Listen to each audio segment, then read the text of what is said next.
Hey there! You're listening to Those Real Estate Brothers podcast, where Joseph and Jared share what they know in real estate and all things local, including local restaurants, businesses, and cool stuff. Which brother is more interesting? Well, you're about to find out. So we have Anthony here, Frog Hollow Collision, Anthony DeMieri, and Plain Edge guy, Farmingdale guy. Thank you. Welcome. Welcome back. Appreciate being welcome here. Welcome here. Thank you. About to find out which one's more interesting. All right. Well, you'll have to tell us. Exactly. So Frog Hollow, let's start with that. That's what I've known you I've known you from as the guy from the deli for a long time, but now as the Frog Hollow owner. So tell us, what is Frog Hollow? Okay, Frog Hollow really started as the town that we live in right now, in a way. People always ask, like, how'd you guys name it Frog Hollow? Obviously, I didn't name it because it's literally pretty much the first building in the area was our building from like the 20s, 30s, and 40s.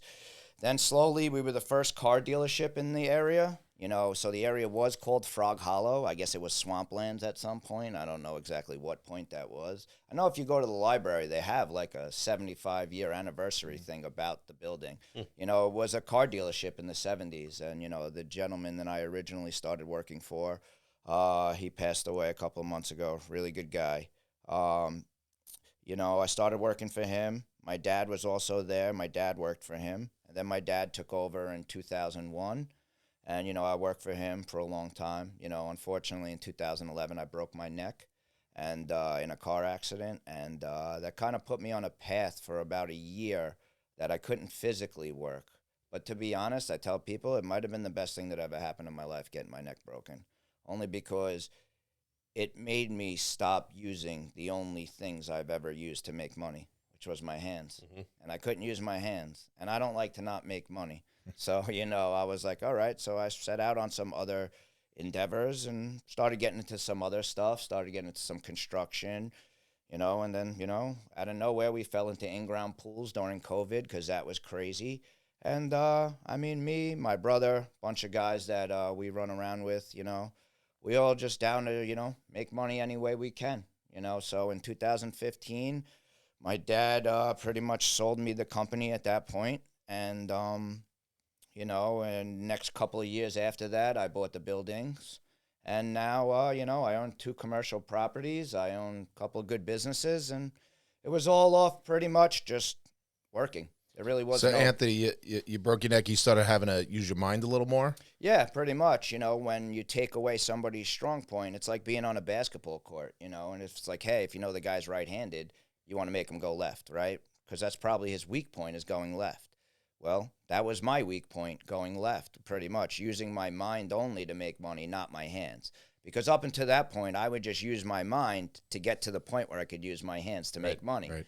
That was your default. Yeah, pretty much. I've always been a really, I'd say, easy talker. I've always done well in conversations. Like you said, we could all carry on a conversation. Mm-hmm. We really don't need to have some script. I do a lot of some social media posts. People always asking me, like, how many times did you shoot that? And I'd be like, I've never shot one of those videos more than once. It's just because it's just how I do it. We say it all the time. One take is enough. Yeah, it's really. Who was the Godfather? Marlon Brando wouldn't do a second take, and if the director tried to make him do a second, he would purposely tank it, so that you wouldn't do it again. Sometimes things come out right the first time. Just got to go with it. That's, I think, another big thing about business. Just trusting yourself, trusting decisions. If you want your customers to trust you, you have to be you. It can't be some really polished, rehearsed, scripted thing where it looks like a paid actor is doing the.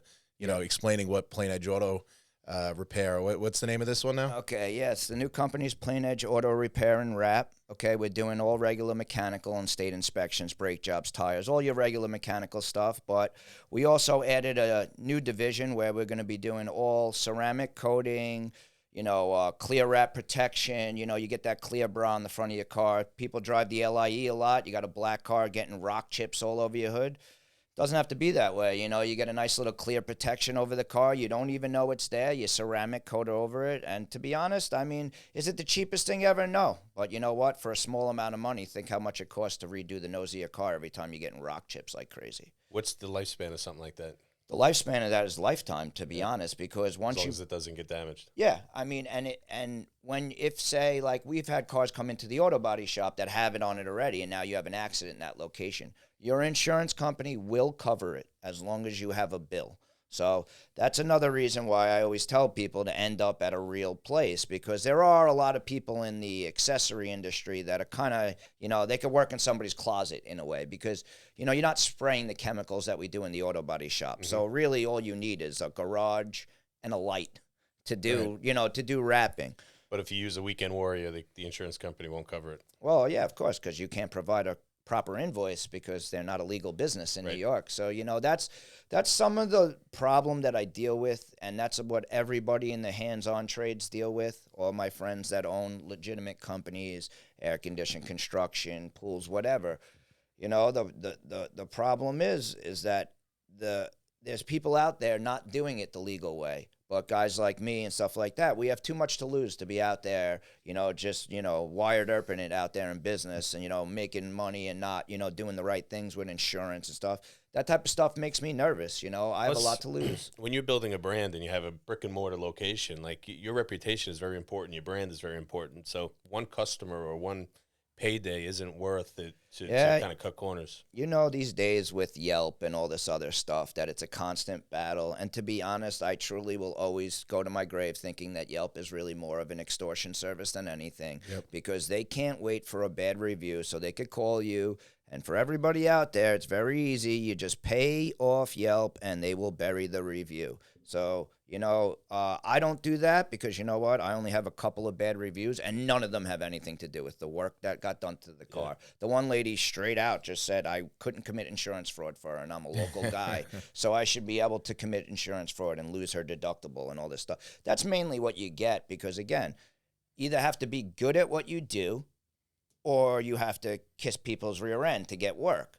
I choose the good at what I'm doing thing because I don't really like to kiss ass too much. And you could still be good to your customers without screwing yourself, right? The whole Exactly. deductible conversation that's always part. I'm sure you deal with that every time a car comes in.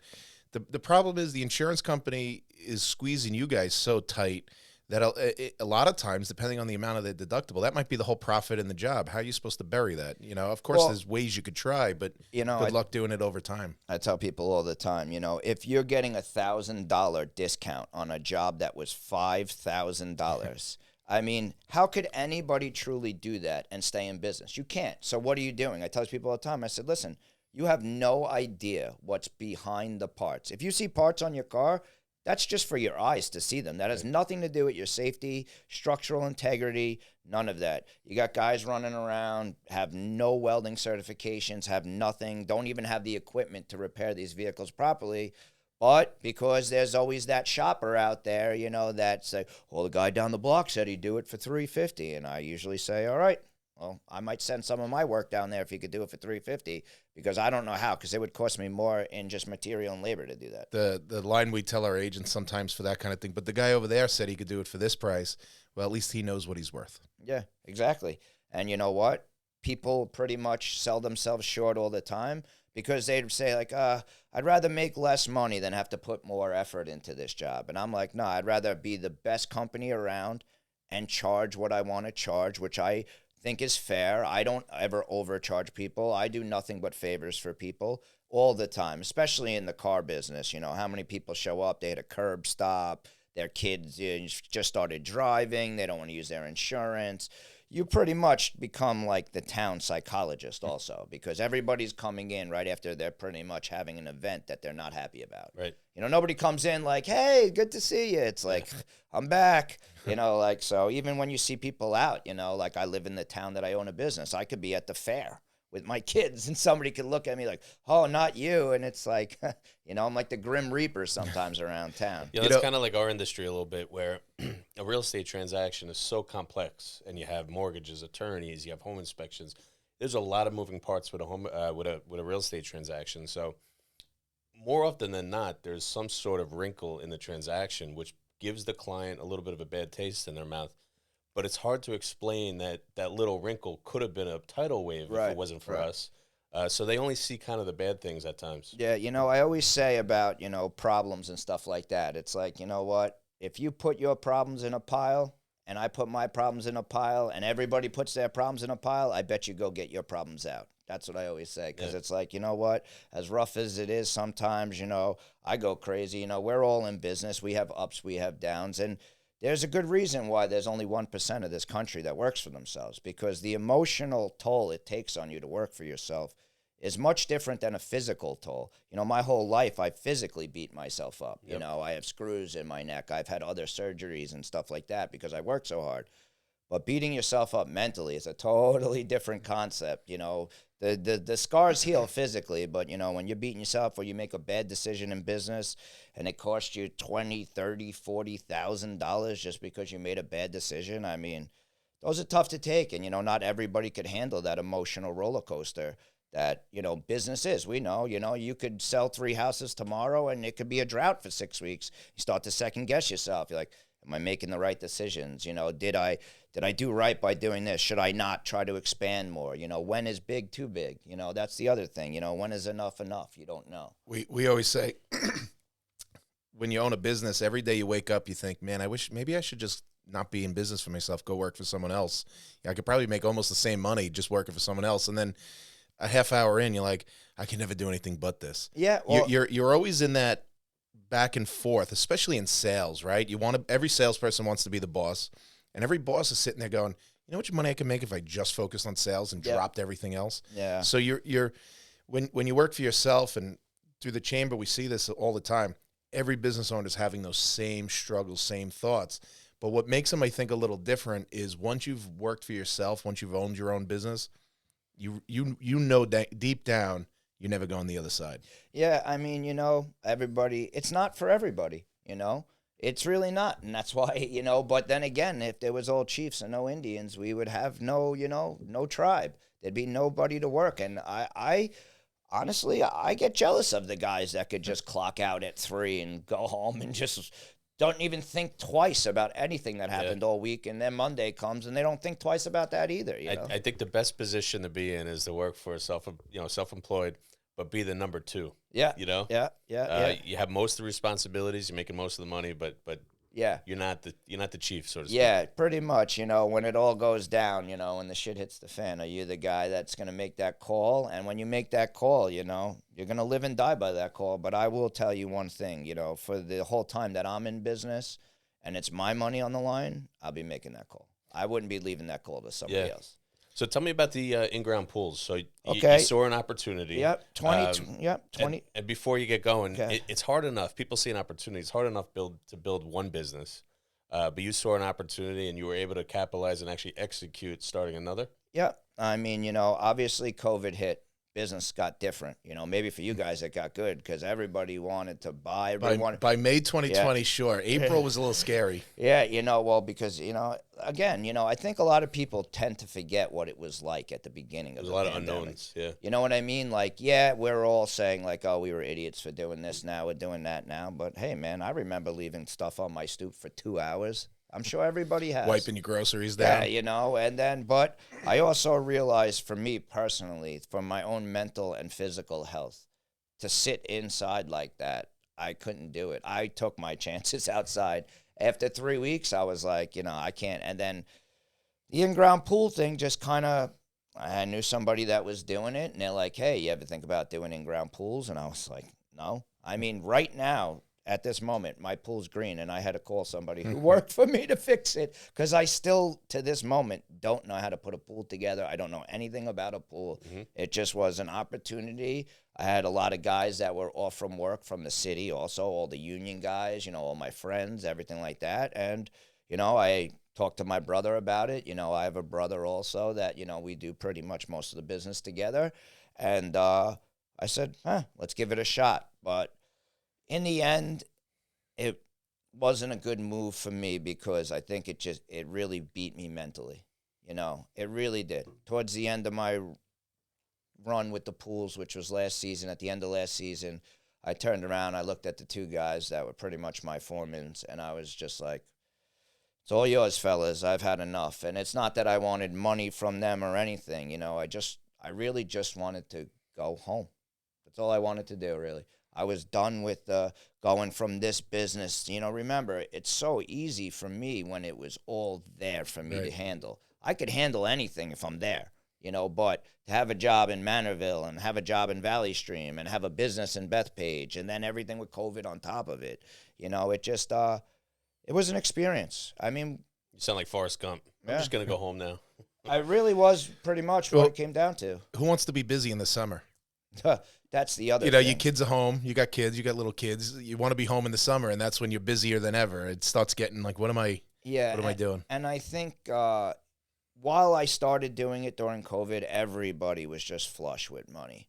To be honest, the money out there, everybody was living like the 1%. Yep. Which is why we're in the biggest credit card debt in history. Right. Because everybody thought the world was going to end. Everybody got 10,000 Amazon packages a day to make themselves feel happy. And they just pump money into A the lot of house. pools and a lot of pavers. Yeah, I mean, and that was the other thing. You know, people don't understand that. We were in the middle of a supply chain crisis, too.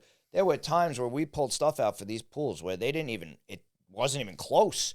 And if we didn't make modifications, which is another thing, like, you know, on-the-fly training, you know, we don't know what we're going to do, but if we don't do something, we're about to can the whole entire year of work. Mm-hmm. So, you know what? You figure something out when you're like, hey, we're either going to do, you know, all this work or we can't do it because we can't figure out that one piece needed to be a little bit thinner. So we just shaved it down, put it in. And I think that's what guys that work with their hands often don't get credit for, is that they're a lot smarter and innovative than people give them credit for. People just think like we're, you know, morons with two hands that, you know, except for our two hands, we're useless. Right. You know, that's not really true. Most guys that are No hands-on job's the guys. same, right? No job's the same. No job's the same, but business is the same. So that's what I tell people. Whether you're doing a pool, a car, a house, a carpet, a chair, don't matter. Business is business. I think that's something that I'm starting to get my mind around, you know, coming out of college and ending up in this business, not choosing it. And then 2008's, you know,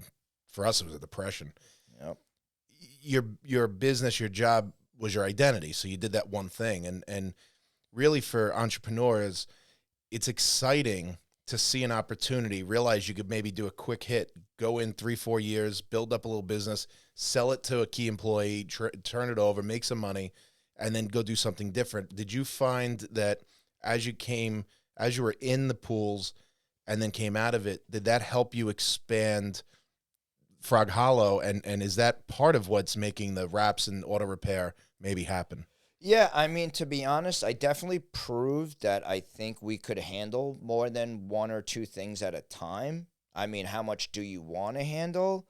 You don't know. But yes, I mean, every experience that I have in business, including like when I broke my neck, I consider that an experience because without that, it wouldn't allow me to go out there. You know, I worked for a guy that has a subprime bank in Syosset at times. I went down to auctions to help him out with cars. People wouldn't believe some of the avenues that you could go through by just having trade background. You know, it's almost like the trade guys could also, you know, be business guys, but a lot of the business guys I know would never make it in the trades. Right. Even as a business in the trades, just because dealing with employees in the trades, you have to have respect. And if you don't have their respect, it will never work. Isn't that drives me nuts about like office work, companies that are just offices, they do whatever, cubicle farms. They don't respect their employees. Where we come from sales, where if you don't respect your agents, they're going to go somewhere else tomorrow. If you're yelling at your, you know, welder and your paint guy all day long, making their life miserable, how long would it take them to get a different job? I could tell you how long because it's happened. You know, when I was in my younger years, I would consider myself to be a reckless boss in my younger years. You know, I was young. I was 27, 28 years old, new in business. I wanted to make my mark. And I always thought, like, the way to do it was by, like, beating people over the head. Like, no, this is my business. This is how we're doing it. I don't care what you want to do. And you know what you realize? You just don't get the best out of people when you put them in your box. Instead of saying, like, listen, I need that book read. If you want to read it back to front and that's how you do it quickest, I'm good. I read it front to back. But who am I to tell somebody if they could read that book backwards and know everything in it faster than they can read it forwards? Who am I to tell them because I read it forwards, they have to read it forwards? And excuse me, they'll have a little more respect for their job, right? They appreciate their job. Like I get to go to work every day and leave my mark, do things the way I want to do. So it sounds like kind of like what we do. Here's the outline. Here's where you're not allowed to go outside. That's where the page ends, and that's it. Yeah. But in between, I want you to be you. And, Yeah. and if that's how you get it done and it specs out the way we want, then we're okay. I think a lot of that is not that we're even that young anymore, but we're younger as guys that are in business, you know. So I just think that our generation realized there's no way we would survive in this business climate with the attitudes of the last generation in business. They had an abundance of help. So when you have, hey, listen, life's supply and demand. Same thing with houses, you know. Yep. So the guys in my industry are in heavy demand, Yeah.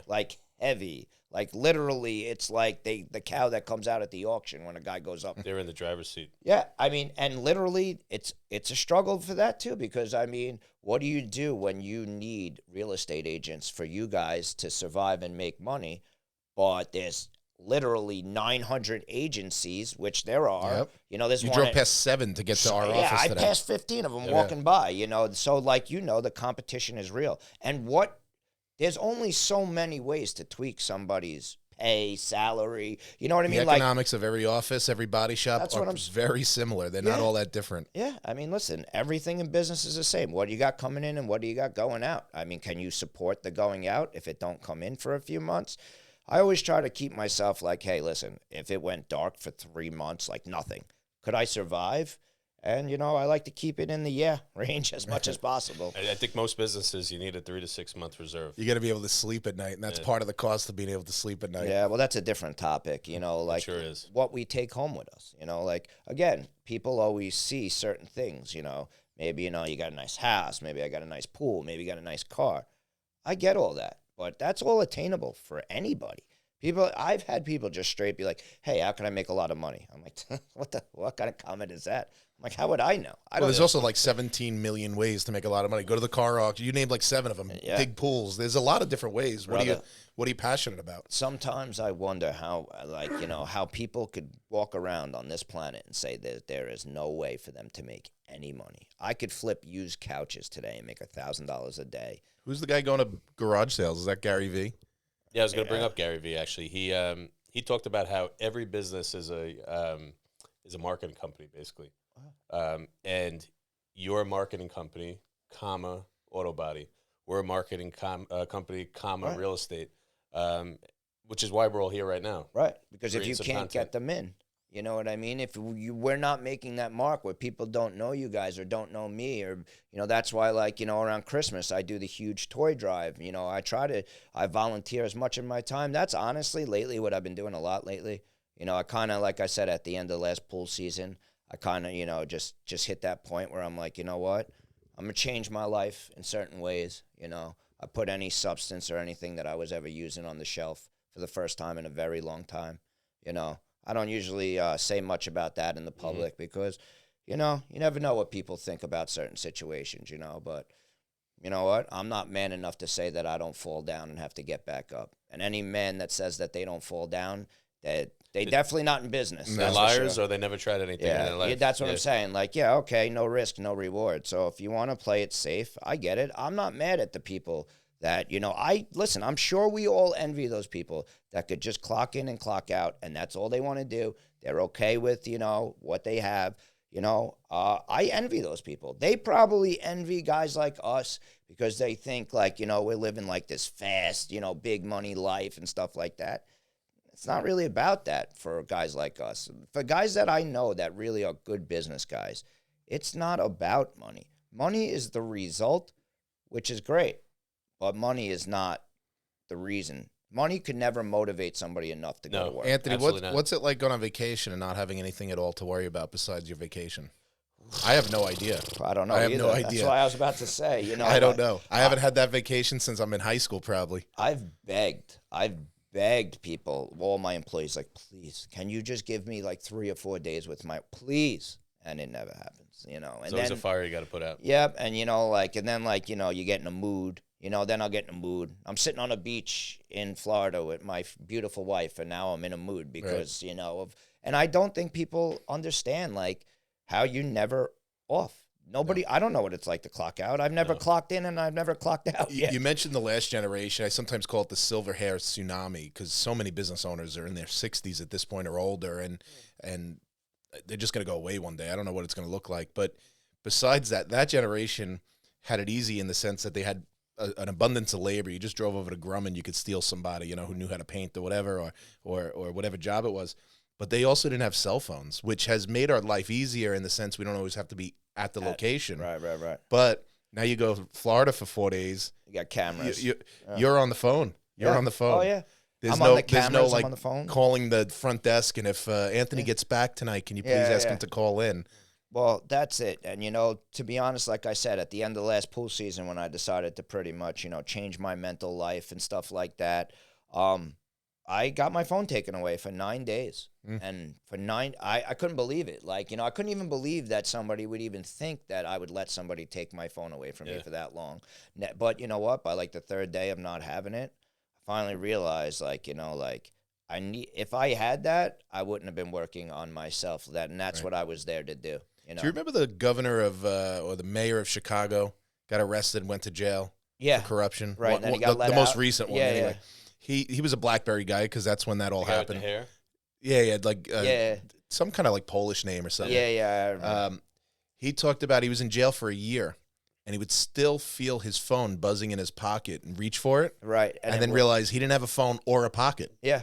But he would still feel. Right? Isn't that crazy? Like what your mind can do? Like that's. And I think it's almost like that wave of anxiety. I'm sure it happens to you where you realize you haven't checked your phone in 20 minutes or something, or the kid has it or something. You're like, I need it. I need to look. My wife would be like, oh, I called you 10 minutes ago. I'd be like, yeah, you know, I keep my phone on silent. She's like, well, how do you know? I'm like, well, I just look at it every 33 seconds. That's right. So why even have it on ring? Because I could just look at it whenever I want. And we know, like, it's a crazy world we live in, you know, where it's like, we were even talking yesterday with my neighbors about like how the kids, even though, we want them off the iPad, but when they go to school, they go to school on the iPad. Right. So they're pretty much setting these kids up to. You're not going to be able to drive your car if you can't do programming. But the time, especially like our little ones, when they're driving, it's going to be programming. It's not going to be a steering wheel. Yeah, there'll be no keys left. You'll just get in with your phone. It's already happening. You know, it's like a balancing act, but it's a constant struggle to figure out that balance. As a business owner, as a kid, you know, how much iPad time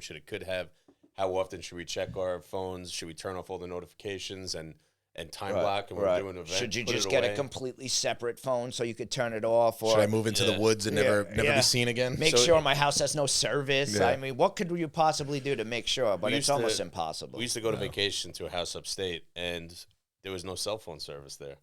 So my father, you know, was a business owner at the time, and I'm sure his life was just as crazy as we're talking about now.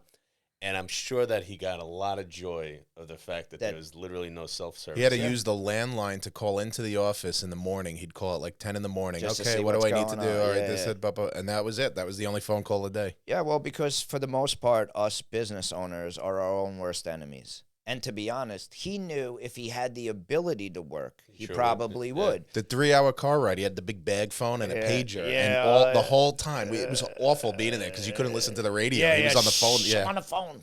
Yeah, where we're going is going to have no service. 3 hours. That was his favorite thing. Shh. Yeah. 3 hours up on Friday and 3 hours coming home on Sunday. You listen to him make phone calls. And just that type of thing has changed tremendously in my industry, that you're dealing with people that work from home now. Mm-hmm. Right. So, you know, you're dealing with the dog.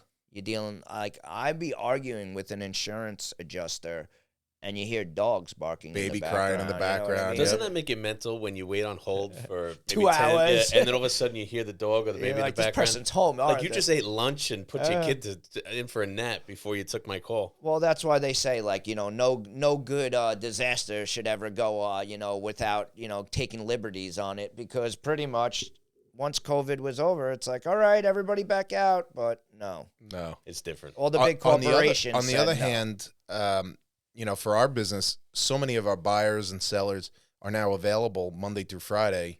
Well, that's from good. 9 to 6. So the amount of, they don't want to, the craziest thing is they don't want to waste their weekends looking at houses. Wow. That's so a huge open difference. houses for sure. But like, hey, when do you want to go look at these 3 houses? I could get out Thursday at like 2. Yeah. Really? Do you want to go Saturday? No, I'm going to the beach on Saturday. Well, Awesome, me too. You know, now I don't have to work. Yeah, well, I think when we were just speaking about the Silver Fox generation, see what you just happened there, they can't handle that. No. They can't handle that type of transaction where they come off something that they think is the way things should go. That's what I tell people all the time. I'm like, I don't call myself like a new age boss or something like that, but I'm going to say if like you're not going to understand that it's no longer a man's only thought in his mind is to go to work. Even if you weren't the owner or the boss 20, 30 years ago, Right. men mainly just went to work. Anthony, because- part of it is how many of your guys that work for you don't have a spouse working too?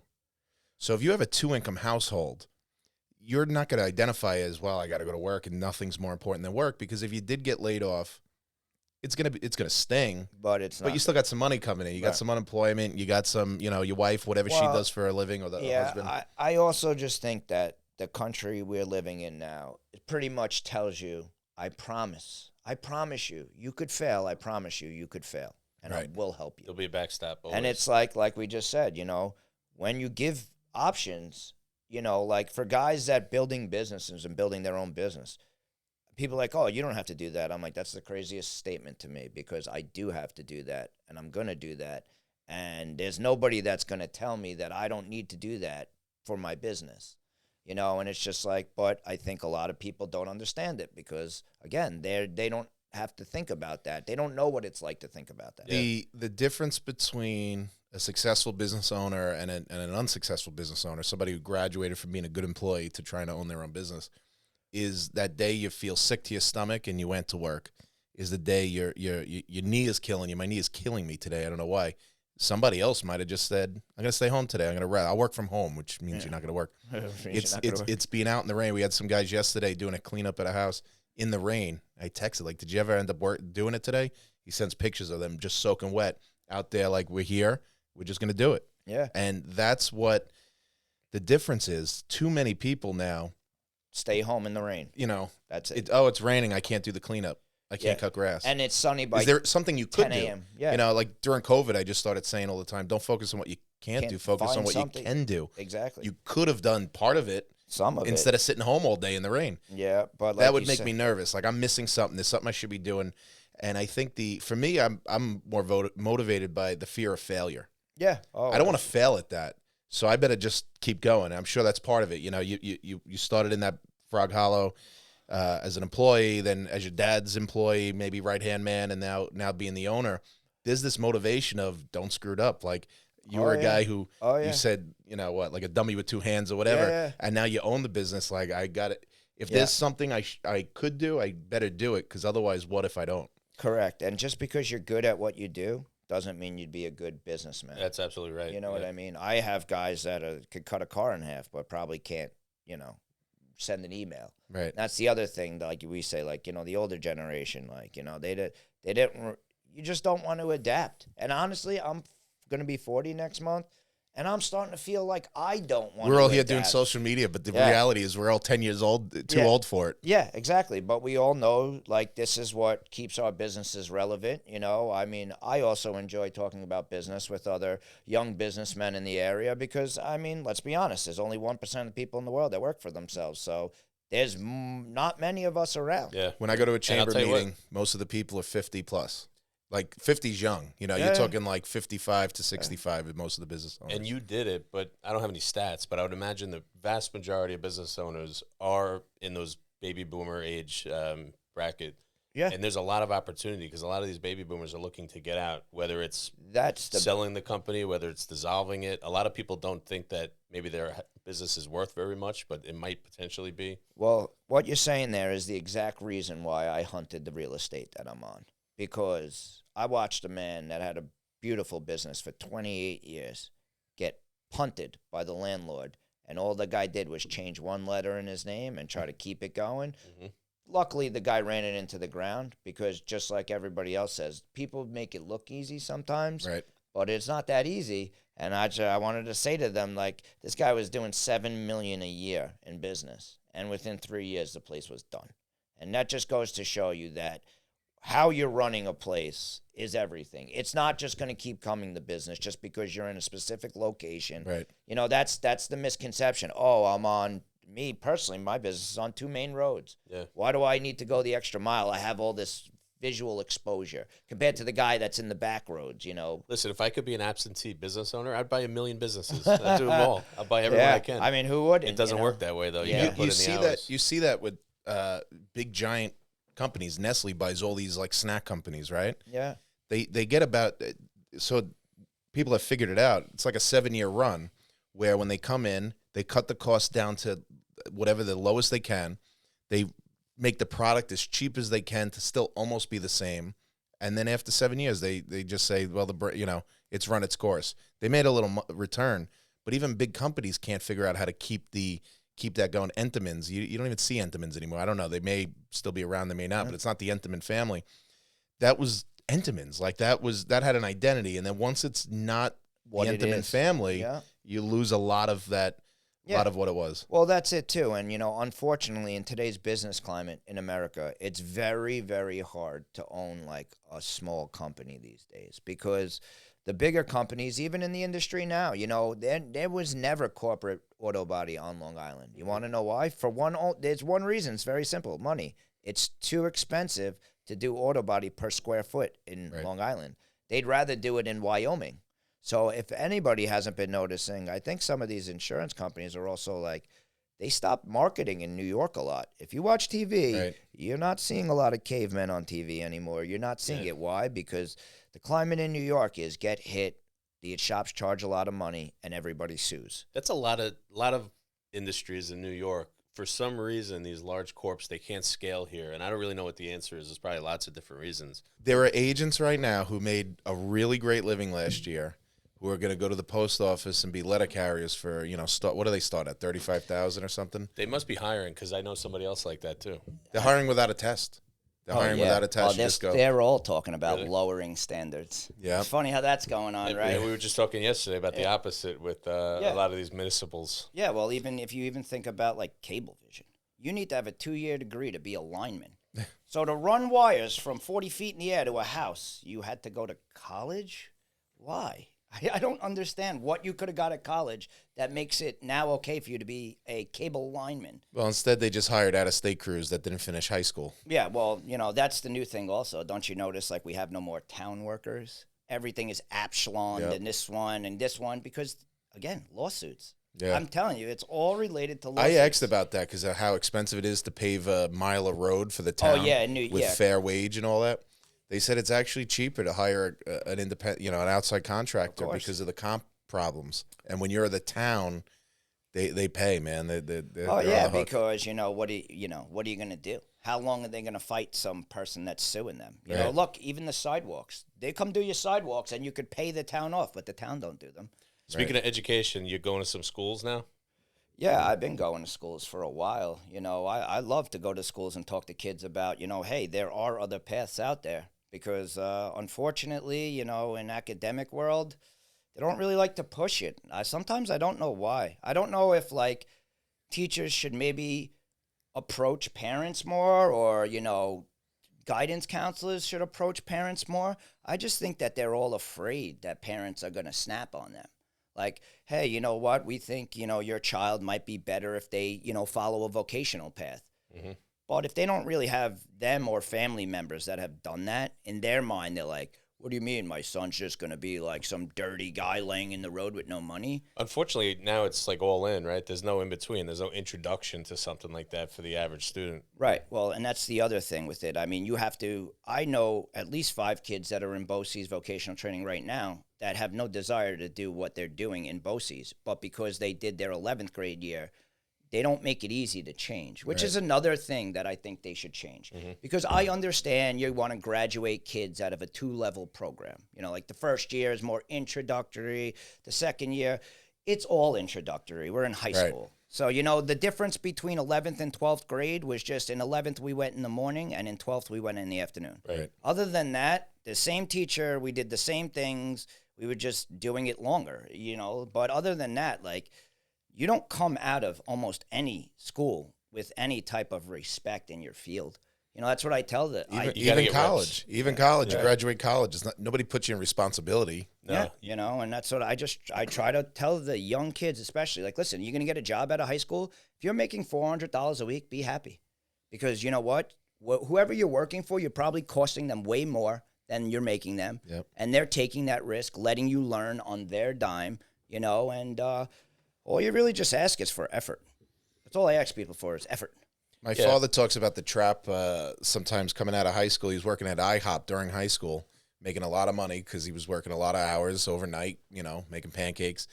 And he didn't want us working in high school because he was afraid we'd Find something. start making $400 a week and veer and off. be like, "Well, my God, I'm making more than all my friends." But how much more was a cook going to make at IHOP at 30 years old versus 18 years old or 16 years old?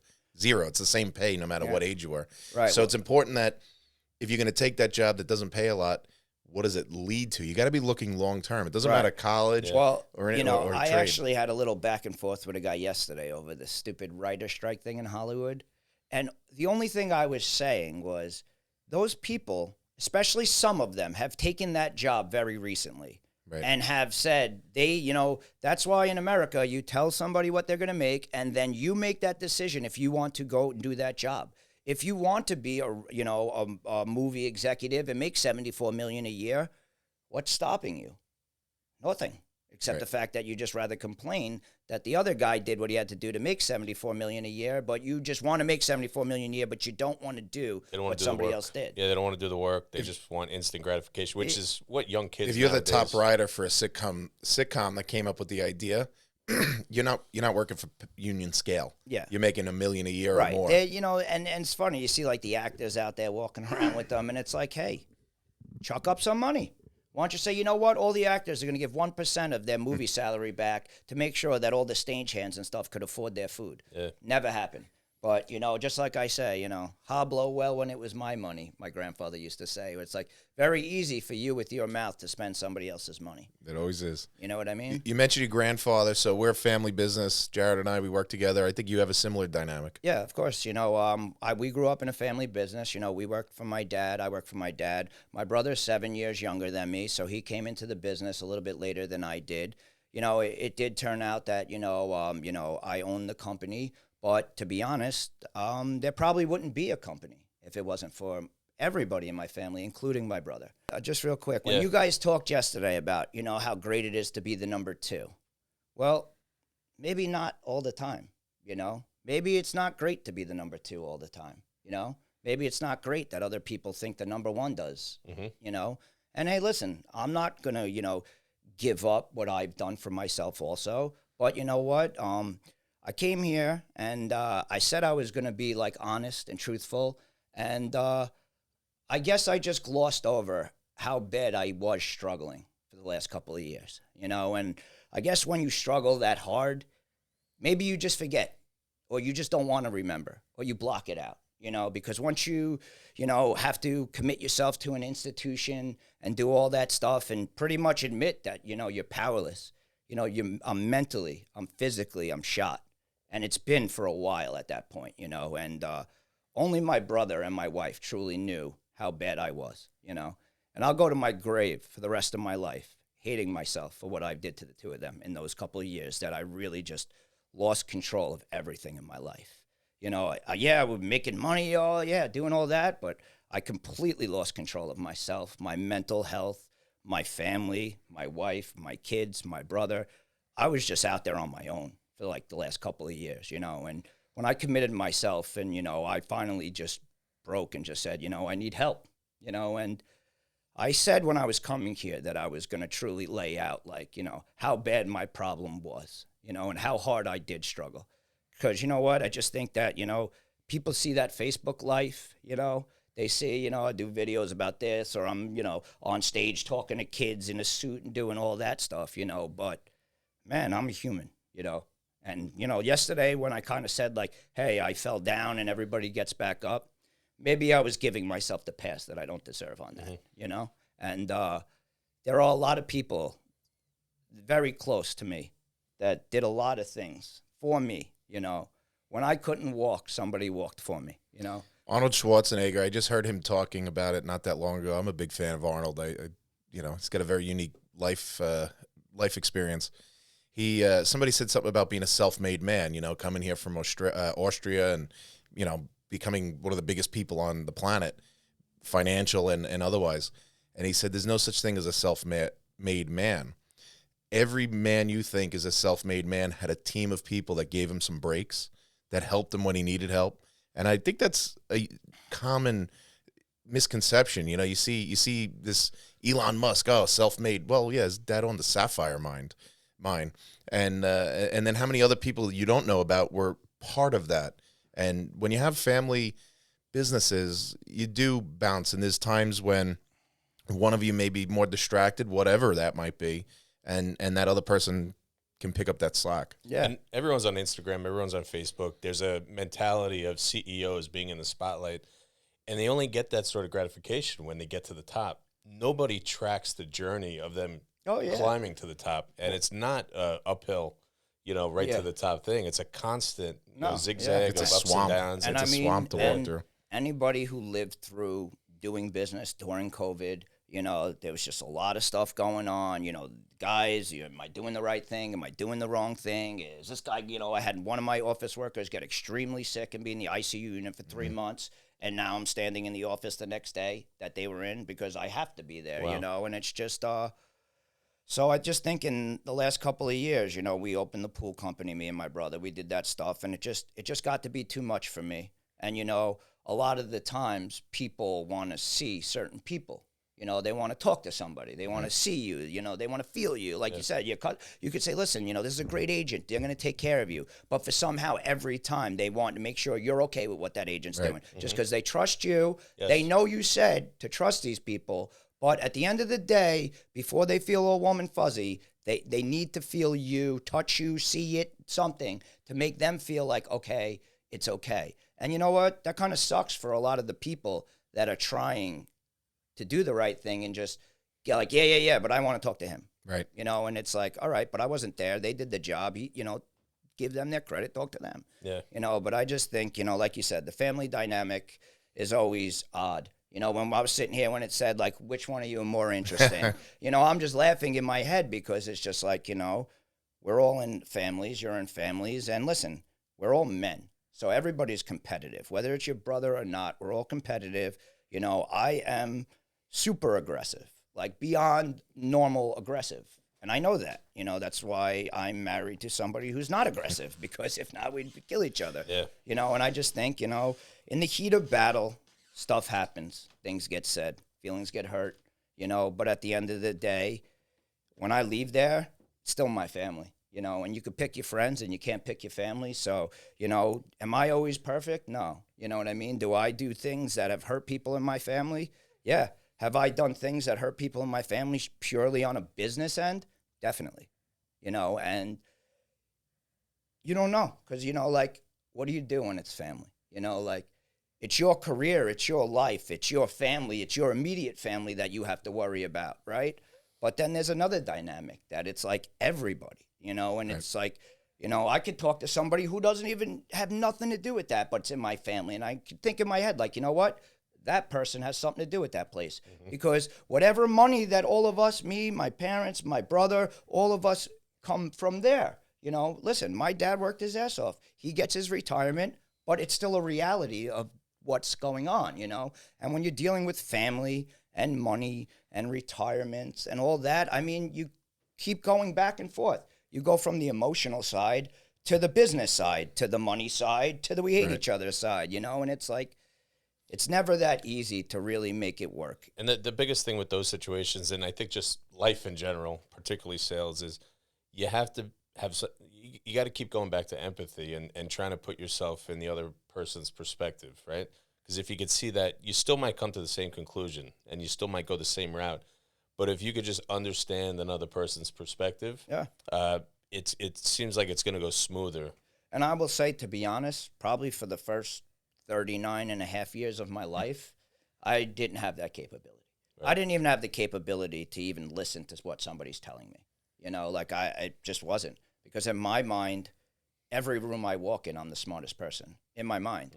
So why would I really think that, I need information when I think I'm the smartest person in the room? Well, what that is the dumbest thinking in the room. It's a closed mind thinking, and it's not leaving me open to grow the business in the right way and letting people air their grievances or put in their opinion on situations, and me actually analyzing what they said and seeing if we could implement that and not just dismissing it because it wasn't my idea, I think that's one of the challenges for type A people.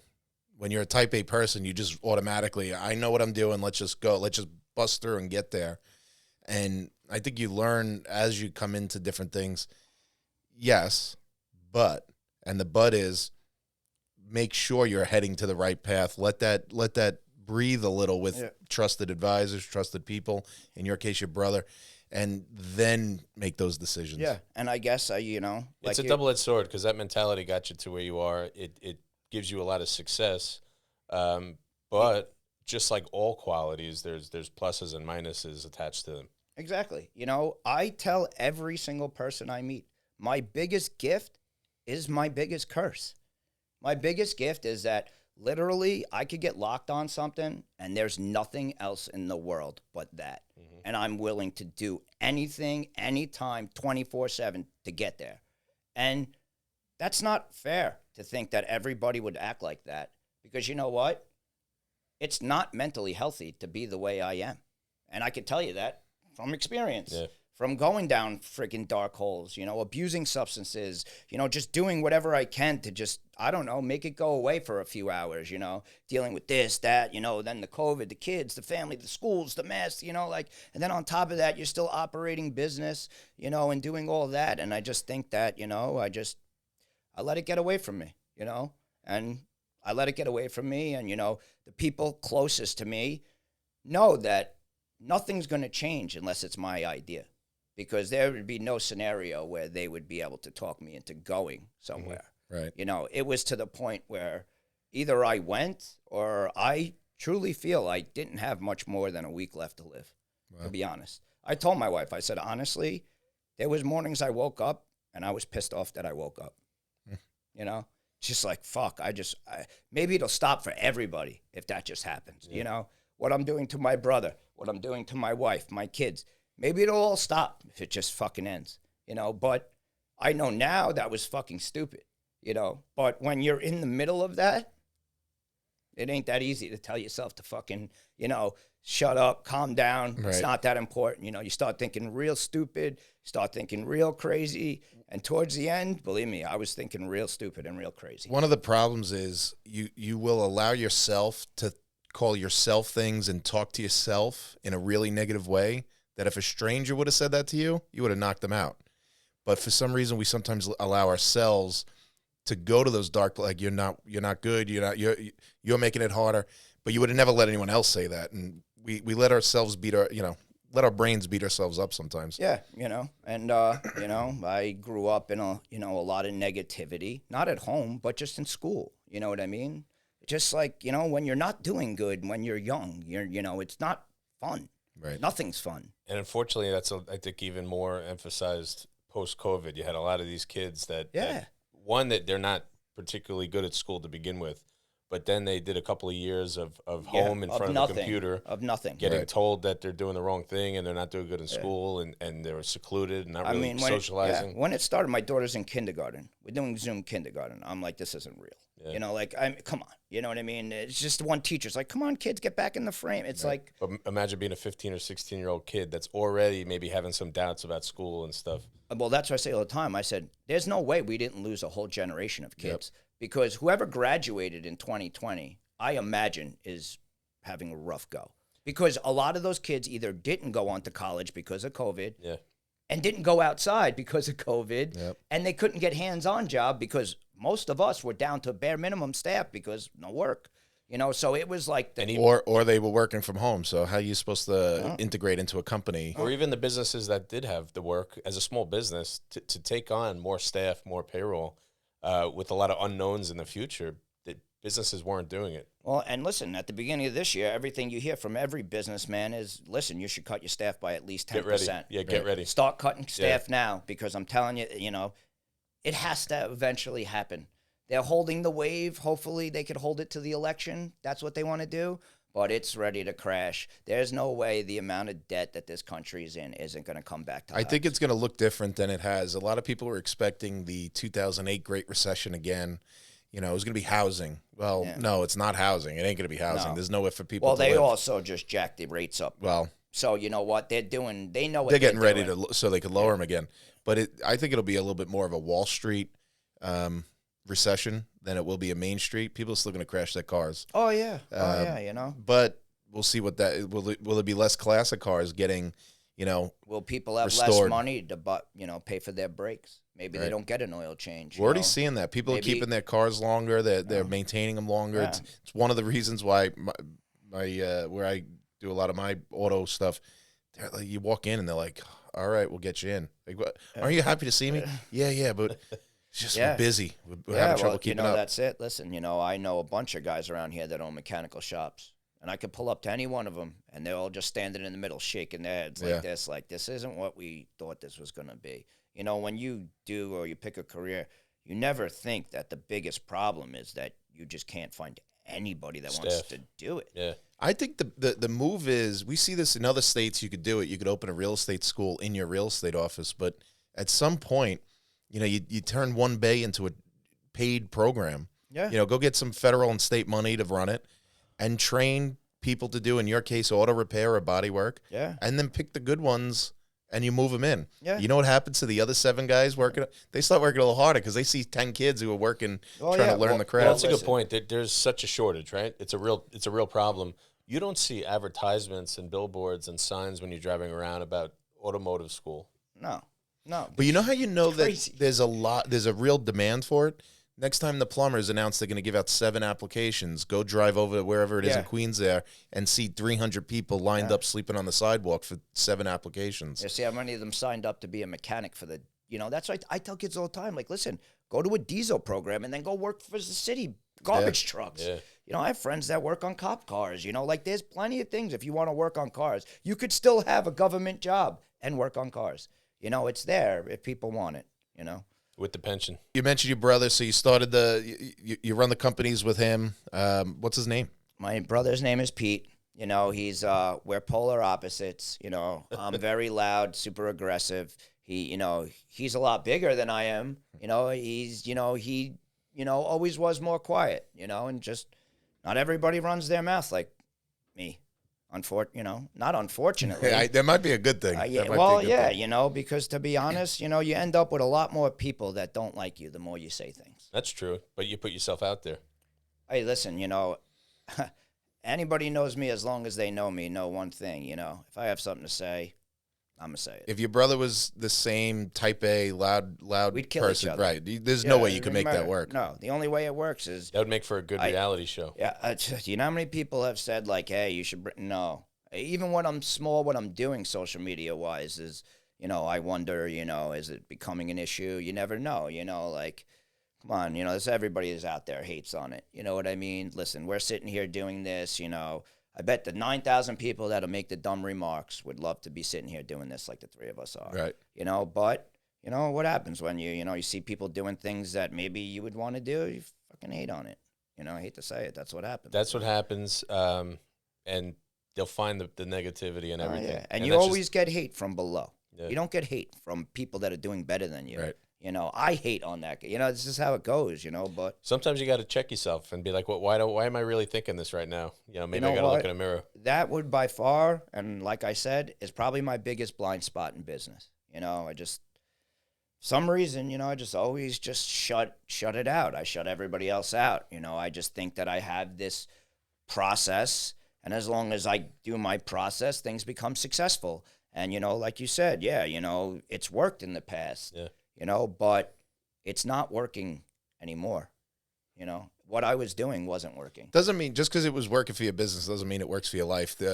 We had an event with Weicker, the training thing, and they were using Steve Jobs as an example, and I said, yeah, but everybody hears why. That's the big thing is their family. Steve Jobs' why had nothing to do with his family, and the trainer pointed out, he goes, Steve Jobs was an awful human. he wasn't a good person. Right. He was great at running Apple, but he wasn't a good person. He wanted to change the world, and he didn't care about anything else. Yeah, other his than kids didn't talk to him. Nobody liked him. So You know what? that's not necessarily. I know a couple people like that also, where their kids aren't talking to them and, it's over business stuff, and it's hard when you mix, friends, family, business, money, retire, it's hard. Everybody hates to admit that they have to think about themselves in that situation, Right. because you're family and you're not supposed to think about yourself when you're with your family, but at certain moments it's business and you have to think about what am I doing here? What is the end result here for me? Because I understand the kumbaya stuff, and listen, nobody loves working with my brother more than I do. Whether he thinks that or not, I hope he does, but I was able to get the help I was able to get because I knew somebody was there. I knew somebody was Payroll was going out. I knew somebody was, watching for me, and if I didn't have that, where would I be now? I don't know. Maybe when I had to go get help, maybe I would lose everything because there would have been nobody there to help. So you know what? At the end of the day, maybe I have what I have today. None to do with me at this point. I had to do with what I had to do maybe 10, 15 years ago, 8 years ago, 7 years ago. I did what I thought I had to do, but I don't know, 7 years later, 8 years later. So last thoughts, what would you say to somebody that is having a little bit of a tough go in life, not really sure what to do, not really sure what to act on? What would you say for someone to kind of just get started? Get past the With the right path. embarrassment, I tell the story not too much, but, when I go into, some of my meetings and stuff like that, when I was 25 years old, I know I looked myself in the mirror and I said, you got 5 more years to be the idiot that you are, but when you hit 30, it's time to stop all the dumb stuff and focus. Well, I did focus. I just didn't stop all the dumb stuff for another 9.5 years after that. And that's what I said. I said, you know what? I set a timeline, and I didn't make the date. But at least I'm alive right now to hopefully live the rest of my life, hopefully, and never touch any of that shit again and just be the best person I could be. And I hope that's enough at the end of the day. That's awesome. I think a lot of people could find use in that. Yeah, when you are a boss and you are a type A personality, unfortunately, you get pegged as somebody who just doesn't care. And that is not the truth. There has never been a person that has worked for me that I haven't cared for, ever. And there never will be. I have never let one of my guys go home and not eat dinner with their kids and their family, or not go home with the money that they need to do that. I will never let somebody who works for me just spiral down the drain and not have anything. That's not who I am. Am I a tough person to work for? Yes. I am demanding. I expect everybody's best. And if you don't give me your best, I will tell you that I don't think you're giving me your best, and I don't like it. And I don't feel like that is not my right as a boss to do that. You know what? You got a responsibility to your employees, but you also got a responsibility to your customers. So you have to do that. Right. So if you're having issues or mistakes are happening, you can't just say, you can't. You can't. You have to stop the problems. We talked about Gary Vee, and he said that where it's not fair to the employee to just let it go for 6 months and then fire them, right? Yeah, because you know what? That's what happens. In the end, it starts going, you start butting heads with people. And then you know what? At the end of the day, all of those people should know that they're butting heads with the person that owns the place. Yeah. Right. So, I understand. It's not even the personality clash, though. It's the guy who's, not putting the bumpers on straight. And you let it go, and then 3 months in, you're like, I got to get rid of this guy. He's not good. Well, did you ever tell him he wasn't doing good? Did you give him an opportunity to get better or not? Right. You know what? I think I did, but I probably didn't do it in a way that was productive. There's a different way to tell somebody like, hey, you just screwed that up. I tell every guy when I hire him, the first thing I tell them is, listen, I want you to tell me anything that happens. I want you to be honest. I will never fire somebody for telling me the truth. I've fired people for lying to my face, but I've never fired somebody when they've come to me and said, sorry, I just broke this, I just scratched this. I'm sorry, I did it. No problem. Don't not tell me. You guys and then when the customer comes and things happen. Yeah, You guys fix stuff for a living. So, okay, this broke. All right, let me call the customer, tell him we can't pick up the car today. Can't Come fix tomorrow, we something got to you fix don't something. know. You can't solve a problem that nobody tells you about. And you know what? Maybe my attitude is attributed to that. Maybe people don't feel like they can tell me certain things because maybe they think I'm going to blow up. But sometimes I just think that, people sometimes don't fully understand how heavy it is on your head, some of the stuff, to be in business, to worry when you go to sleep that if you make a decision, hey, listen, everybody you make a decision and it goes down. Who made the decision? Me. Ultimately, it's you. Right. And so you got to deal with the consequences one way or I another. just always guard myself in that way, I feel like. But that could be hindering me being a better businessman, because if I'm always just protecting my word and protecting what I want to do, maybe it doesn't leave me open to a good idea that I'm not hearing. Well, I think like all things, life is a journey of growth, right? And every day you think you got to figure it out, and every day there's new things you want to work on, and I'm conscious of that too. I'm always trying to do self-growth, and I think we all could look in the mirror and find things that we could Not me. I'm work perfect already. I looked in the mirror, and the mirror said, "You're perfect. Don't change." I always keep tell, that mirror. Keep Yeah, that mirror. I always tell my wife in the car too. I always look at her. I said, "Man, thank God we're perfect." You Yeah. know what I mean? Because at the end of the day, nobody's perfect. I tell my wife all the time, listen, I'm not always right, but I usually am. I usually say I've been wrong twice in my life, Yeah. and one of the times I don't remember. Yeah. So, But Anthony, thank you. Yeah, it's been I fun. appreciate it, guys. Thank you for All having right. me. You All got right. it. Thanks for listening to Those Real Estate Brothers with Joseph and Jared. Subscribe now to get updates on future episodes, and please share it with others. Want to connect? Message us on Google, Facebook, Instagram, or text. We'll see you next time. And remember to always work hard and be nice.